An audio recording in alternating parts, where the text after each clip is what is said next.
जय हिंद दोस्तों, मैं राजवीर आप सभी का बहुत बहुत स्वागत करता हूं मेरे वीडियो में।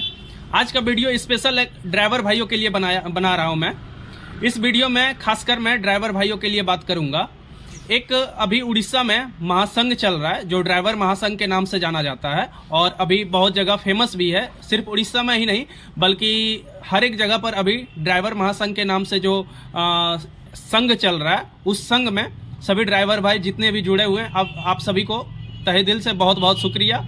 और उसके बाद मैं जिस डिस्ट्रिक्ट से हूँ, मैं बांका डिस्ट्रिक्ट से हूँ और बांका डिस्ट्रिक्ट में अजीत भाई जो सुइया के रहने वाले हैं, सुइया बोड़ा के रहने वाले हैं, वो अभी हमारे डिस्ट्रिक्ट से ड्राइवर महासंघ का सबसे ज़्यादा लीडिंग जो कर रहे हैं, जो एक लीडर के रूप में उभरे हुए हैं, वो अजीत भाई है। अजीत भाई आपका बहुत बहुत स्वागत है और ड्राइवर महासंघ में आप ऐसे ही जुड़े रहिए। ड्राइवर भाइयों को सबको ऐसे ही दिशा निर्देश करते रहिए और आग्रह कीजिए कि ज़्यादा से ज़्यादा ड्राइवर भाई आपके साथ जुड़े, ड्राइवर महासंघ के साथ जुड़े। और ड्राइवर महासंघ के नियम जो हैं और उनके जो शर्तें हैं वो सरकार से लड़ाई है।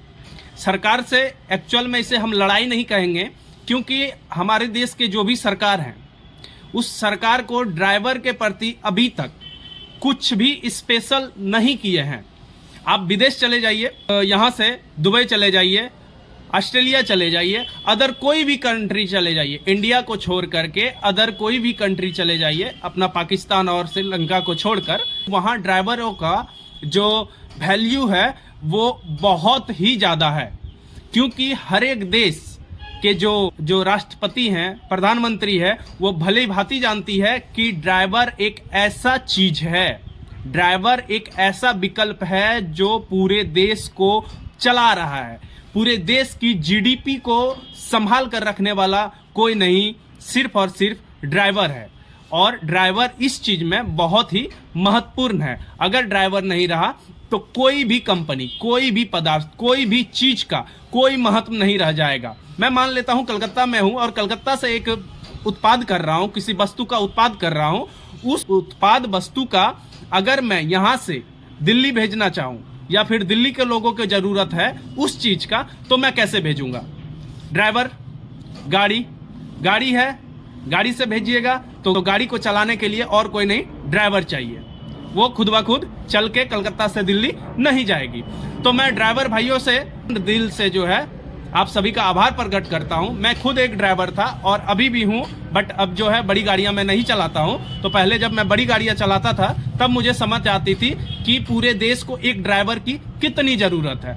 तो ड्राइवर महासंघ जो अभी है हमारे उड़ीसा से, इस चीज का ड्राइवर महासंघ का जो सचिव हैं या फिर जो इसका कोऑर्डिनेटर हैं वो उड़ीसा से हैं और उड़ीसा से ही इस ड्राइवर महासंघ का शुरुआत हुआ है।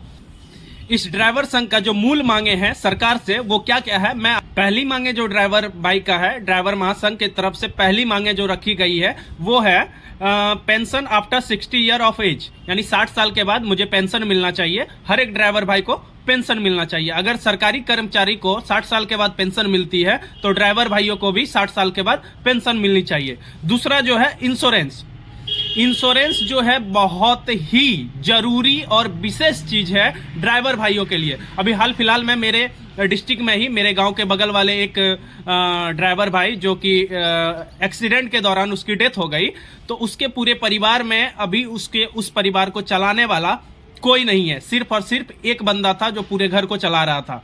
तो अब क्या है कि वो तो चले गए, बट उसका परिवार का जो पालन पोषण है वो कैसे होगा?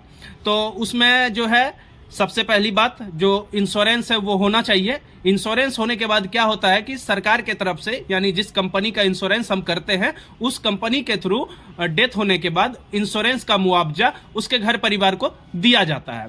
दूसरी बात ये हो गई।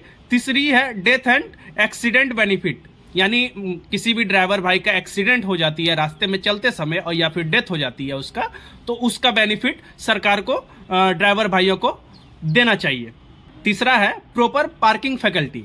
देखिए, हम खुद जब चलते थे रोड में तो कहीं भी अगर किसी भी तौर पे रास्ते पे अगर कुछ इमरजेंसी आ गया कि मुझे यहाँ रुकना है, तो उस जगह पे आप हाईवे पे गाड़ी नहीं खड़ा कर सकते हैं।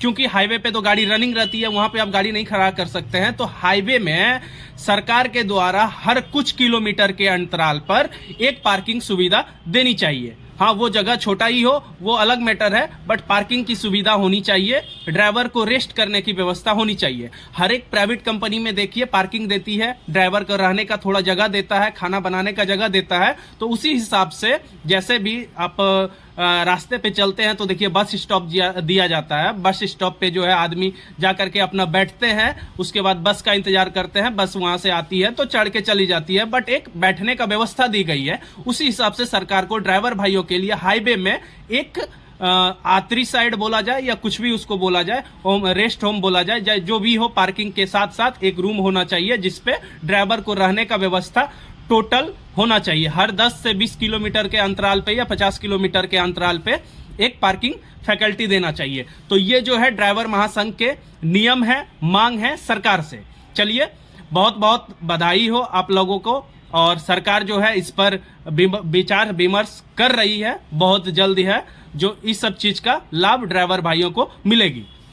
ड्राइवर एकता जिंदाबाद, ड्राइवर महासंघ जिंदाबाद। और अजीत भाई, आपको तहे दिल से शुक्रिया जो आपने मुझे सारा अपडेट दिया, और आगे भी आपसे आग्रह करूंगा कि ड्राइवर भाइयों के लिए अगर कोई भी प्रॉब्लम हो तो उस चीज को हमारे तक पहुंचाए। हम जो है उसको वीडियो के माध्यम से सरकार से मांगे करेंगे, और आगे जो है ड्राइवर भाइयों तक इस वीडियो को पहुंचाइए। आप लोगों से आग्रह है कि वीडियो को ज्यादा से ज्यादा शेयर कीजिए, और ड्राइवर भाइयों के लिए जो भी जरूरी चीजें हैं, जो भी जरूरी जानकारी है, वो मैं प्रोवाइड करूंगा वीडियो के थ्रू से। तो आप सभी से आग्रह करूंगा कि वीडियो को ज्यादा से ज्यादा शेयर कीजिएगा, और लाइक, सब्सक्राइब और फॉलो करना ना भूलें। जय हिंद, जय भारत।